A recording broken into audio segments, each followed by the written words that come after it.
Next question is from Sheikh Atiri, who says, "Hey guys, since the podcast has been mostly about our problems, I'm going to do a change of pace. The rumors about Trent and Fonzie are picking up. Let's say both come this year, hopefully one this month. Is it even reasonable to play with a back four in this case? You have two fullbacks who are uh, at best are as good as Marcelo defensively, probably worse, and center backs who aren't as good as Ramos, Pepe, and Varane. On the other hand, we'll have a packed center back situation quantity wise, though maybe not quality wise. Rudiger, Asensio, Militao, Alaba, Jean Martinez, and Chouameni if you must. And then there's this handsome Basque with a great beard who likes wingbacks in a back three. Our stars aligning in a way that we will have to play with a back three, inshallah. The benefit of this is that you have Kamavinga and Fede as emergency subs when you're in a shitty situation like right now. Even Lucas would be more reliable. The downside is that we are packed in the forward position, and back three means fewer forwards and less time for backups. Even if Xabi Alonso becomes the coach for Real Madrid, which seems kind of likely at this point, I don't think politics, however you want to call it, allow Real Madrid to play with three at the back. I think we discussed this months ago. Even if the coach likes that particular system for Real Madrid, I don't think it's ever happening more than once and more than an emergency option. I'm talking about a primary tactical formation. I don't think it's going to happen in a back four. I do have my concerns about Alexander Arnold and Davies potentially starting at the same time with the current back line and the current center backs. I do have my concerns about that. I think it made way more sense to have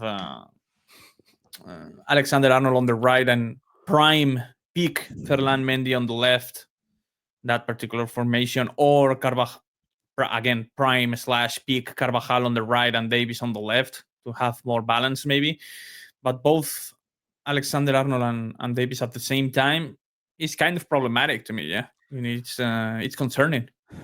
So, in this hypothetical scenario, Lucas, it's kind of both exciting but worrying at the same time. Like, let's say if you get Davies and Trent with this squad, it's exciting for obvious reasons because I mean the Sure, attacking firepower in the team and the amount of sure. like overloads and underloads you get from your wingbacks and all that stuff, your press resistance improves, ball progression improves. It's obviously exciting. The worrying part is obviously the defensive side of things and also just the fact that if you don't know how to make this work, it's in my opinion actually going to be disastrous. Like I could see it potentially going really wrong if you get all these players Yeah. and I could see humiliations. I honestly could because the defense could really fall apart when your forwards are already not pressing. I think it really needs the right kind of leadership, and I'm not sure Ancelotti is the guy to make Oh all of that no, work. no, And no. the reason for that is because if you're going to have Trent and Davies as your wingbacks, and you have Mbappe and Vinny not defending much, um, to mask that kind of defensive liability, you need to defend by having full control of the play. You need to be able to press successfully. What is the word I'm looking for? Successfully, efficiently, and you need to be able to like limit the amount of tests that come at your back line. And I don't think Carlos is the guy who can do that. If you get the Xabi Alonso manager, I don't think like any politics are enough to like dissuade Xabi Alonso from playing the way he wants to play with those wing backs and three center backs. I'm not saying he will. He may come and not do three at the back and just make that work in a different way. That'll be up to him. But let's say the theoretical like Bayer Leverkusen formation, I think you could still like you still get the front three of Vinny, Jude, and Mbappe.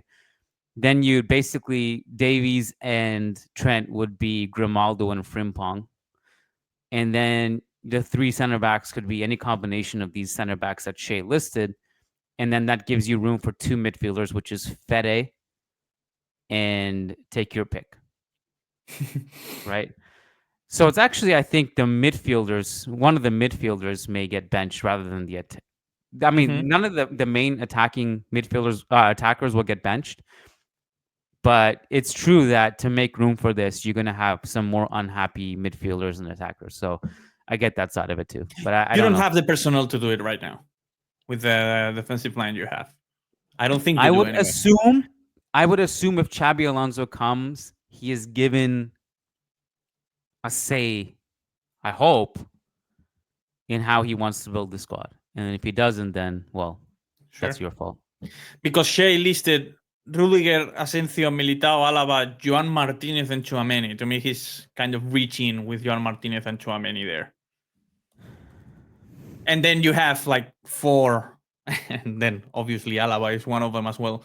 You have four truly reliable center backs: Rudiger, Asensio, Militao, and Alaba. And we still have to see how Alaba comes back from his devastating injury. So I think it's just that simple to me. It's like Real Madrid really don't have the personnel to implement that kind of formation right now, or they would be relying on unreliable players like Joan Martinez, Alaba in 2025, way more than they should anyway.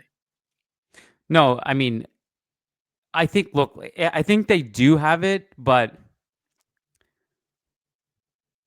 I mean, another guy we haven't mentioned is like, I think Mendy as a left center back in a 3-4-3 might work as well. Could work. Could work. Yeah. Yeah.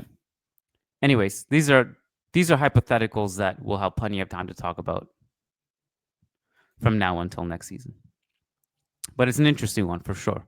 BR says, "Hi guys, this question is for Keon. You recently posted on IG about the time you met Florentino in 2017 and how you were introduced to him. I'd love to hear you tell the story for us listeners. Thanks, and Hala Marid." Well, Stephen Mandis, who is a patron, if you're listening, what's up, Stephen? Stephen, of course, is a very successful author. He's written many books about football business and two books about Real Madrid. One is the one he just launched, which is the Real Madrid Revolution, and his initial book, which is called The Real Madrid Way. And when he launched the Real Madrid Way, he had a book launch in Madrid at the Ritz Carlton, and he invited me to it. And like a bunch of people from the club were there. Florentino actually gave a speech at that book launch. Butragueño was there. That's where I met Butragueño and had a nice conversation with him. I had a really pleasant conversation with Butragueño because the guy is just so unbelievably humble and polite and nice. And he didn't know who I was. And he was asking about me. And that's like biggest sign of humility when one of the greatest Real Madrid strikers of all time is talking about this nobody who's talking to him and like trying to spin the conversation to me. I'm like, well, look, this is not about me. This is you. You're Emilio freaking Butragueño. So I was just telling him, I told him, um, I'm a fan because of Real Madrid. My father used to watch you play because my father was watching football before I was born. And he was like, oh, so that's so interesting. Where is your dad from? Like, what is he doing now? And this and like, and so he was, anyways, I met him the same night and he's just unbelievably nice person. The story about Florentino Perez is that Steven took me to meet Florentino. He said, "Oh yeah, you haven't met Florentino yet? Come, I'll introduce you to him." Steven actually introduced me to one of the PR guys that was with Florentino. It wasn't like Juan or any of those guys we know. It was someone else more like on the board level. And and he first talked to me. He like got more information. Then he said, "Hey, come meet Florentino. Bring your book. Florentino will sign it for you." And he tells Florentino, and he's saying this in Spanish, because Florentino does not speak a lick of English, and he's telling Florentino in Spanish. He's saying, "Look, this is Keon. He's from Managing Madrid. His website, Managing Madrid, promotes our club to the United States of America. They do a great job of promoting our club to English speaking people in the USA." And Florentino, like, I swear, like, he didn't say any words. Like, it was such a Godfather moment, exactly how I pictured him he would be. He just looks at me and he goes and he puts his hand together like this, and he just goes like this. like kind of like just like bowing, saying thank you for promoting our club, and doing like the prayer emoji, like this emoji. He did that to me, and then he signed my book, and that was it. So that was my experience of meeting Florentino Perez. Took a picture with him, and that was in the books.